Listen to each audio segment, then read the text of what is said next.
wewaawo. Minisita avunanyizibwa ku byamawulire n'empuliziganya egwa mu tekinologiya Judith Nabakooba agamba nti omutimbagano bwe gugenze nga gweyongera ogwa intaneti n'ebirala ebigwa mu kiti kino, abantu bangi bagufudde omugano ng'ogw'enswa ne balyoka bakkira abaana ab'obuwala okubakabawaliza ku mitimbagano egy'engeri ng'eno. Asinzidde mu disitulikiti y'e Mityana.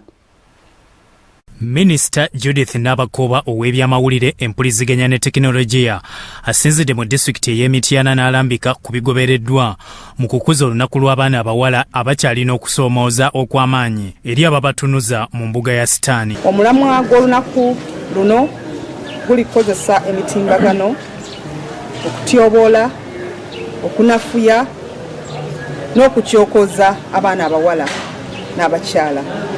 Kizuuliddwa nti abaana abawala batulugunyizibwa nnyo ku mitimbagano gino, ng'abantu ababatulugunya babasikiriza oboolyawo okwetaba mu bikolwa by'ekikaba ku mitimbagano.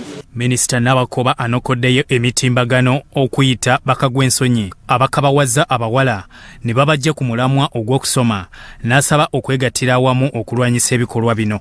Kitwale ku poliisi kubanga tulinawo amateeka agasobola okuba nti gatunulira ensonga ezo ne gazeekenneenya, ate abantu abo ne baba nga bavunaanibwa oba bakangavvulwa mu ngeri emu oba endala. Ku ky'okwongerayo ebbanga okusunsula ababaka aba paaliyamenti ekyakoleddwa akakiiko k'ebyokulonda, Nabakooba agamba nti ensobi ezibadde mu biwandiiko balina okuzitereeza mu bbanga lino.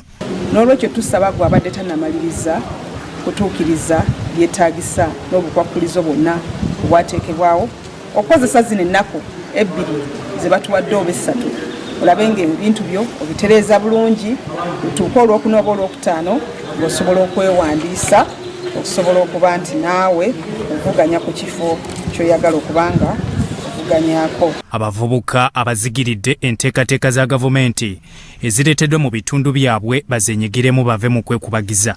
Naye tubasaba mutuukirire abakulembeze bammwe ku miruka ne ba community development officer oba RDC okwongera okulaba nti abateekateeka kubanga ensimbi zino kabineti yaziyisizza okulaba nti zigenda mu buli constituency. Luli zibadde zibeera ku district naye zasseeko wansi nti zijja kuba ku constituency, ate okuzikozesa n'okusalawo okunaaba kusinga kukolebwe ku miruka gyaffe egy'enjawulo. Awunzise n'ensonga y'ekirwadde kya COVID-19 nga bwe kikyaliwo wadde abamu balegezza. Abantu be tulina abalwadde bali 9 mu 7 ate abatufuddeko bali 9 mu 3. Ate nga batutunuulira ku balwadde abazuulibwa ennaku zino weesanga nti keesi ezisinga ziva mu bitundu byaffe.